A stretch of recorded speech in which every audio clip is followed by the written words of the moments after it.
entonces me dices con una buena base de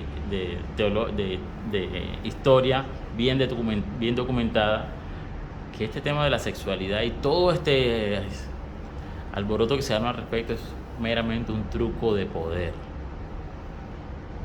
que se inicia con el Imperio Bizantino. A ver, vamos a poner esto en orden. Hay mucho poder involucrado en todo este cuento. ¿Por qué? Primero, históricamente las mujeres hemos tenido un segundo plano en el devenir de la sociedad y es cierto que hemos avanzado muchísimo, muchísimo. Pero ¿por qué pasa eso? Porque tenemos una historia de 1400 años de oscuridad sobre lo que es la fortaleza de la sexualidad y el poder que tenemos las mujeres de crear vida. ¿Por qué es un tema de poder? Cuando se empieza a organizar la sociedad de una manera en donde ya hay mayor estructura y se comienzan a hacer las primeras ciudades que son grandes. Constantinopla era una ciudad de 1 millón de habitantes, eso no era una ciudad pequeña. Entonces se necesitaban unas estructuras de organización muchísimo más fuertes. Y había una cosa muy novedosa que se estaba instituyendo, que era el valor del diezmo, el impuesto. Entonces ya había un valor monetario importante que se necesitaba para que funcionara la ciudad. Era necesario poder tener ingresos de impuestos para que una ciudad de 1 millón de habitantes que tenía cierto grado de modernidad pudiese funcionar. Eso no era gratis. Entonces se empieza a mirar, bueno, los que vamos a manejar la ciudad, supuestamente podemos empezar a decir que venimos de un ser superior que nos ha dado el poder. Pero aquellos que van a administrar ese nuevo concepto religioso, ¿de dónde se podrían lucrar? Porque tienen que vivir, tienen que poder construir todas esas herramientas que se necesitan y todas esas instituciones que de una u otra manera han servido a la sociedad. Entonces empiezan a crear unas peticiones, unas dádivas que son importantes para tener, y no puede ser cualquiera. Y no puede ser una familia común y corriente, tiene que tener un halo de santidad. Entonces dentro de ese halo de santidad se tienen que crear una serie de restricciones a esa familia, restricciones morales. Y esas restricciones morales deben ser copiadas por la sociedad. Y se espera que toda la sociedad viva de acuerdo a esa familia con esa restricción moral.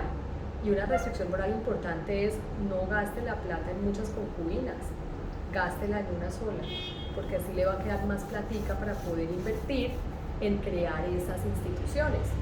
Y eso evoluciona lentamente a: ya no gaste la plata en ninguna concubina, quédese solito, y la platica que usted pueda hacer, gástela solamente en la institucionalidad.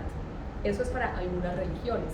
Otras crean otros constructos morales en donde ya no tenga tantas esposas, tenga solo las que pueda mantener, siempre y cuando pueda seguir aportando a la construcción social de estos instrumentos, de estos estamentos, de estas organizaciones que van a ayudar a que la sociedad se normalice, se organice y se regule.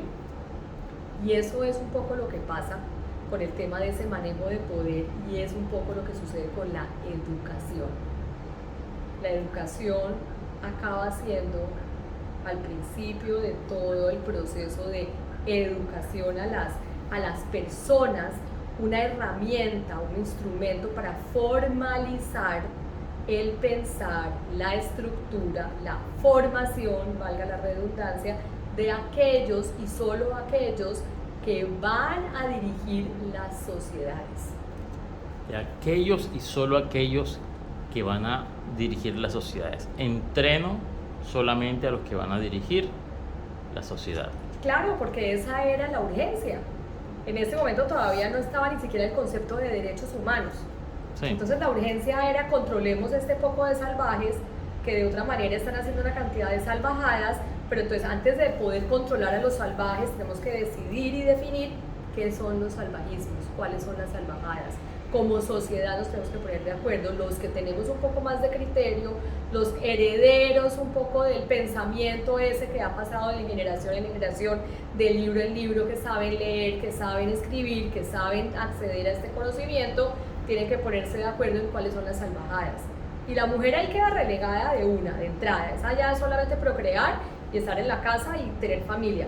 Pero el ser humano también, porque a una persona que es del común no le van a dar la ventaja de poder aprender a leer y escribir. Eso solamente para los sacerdotes, que son los que eran las primeras instituciones sociales alrededor ya de un solo Dios, el monoteísmo, que es mucho más fácil de administrar que 28.500 dioses o no sé cuántos dioses que se le ocurran a uno.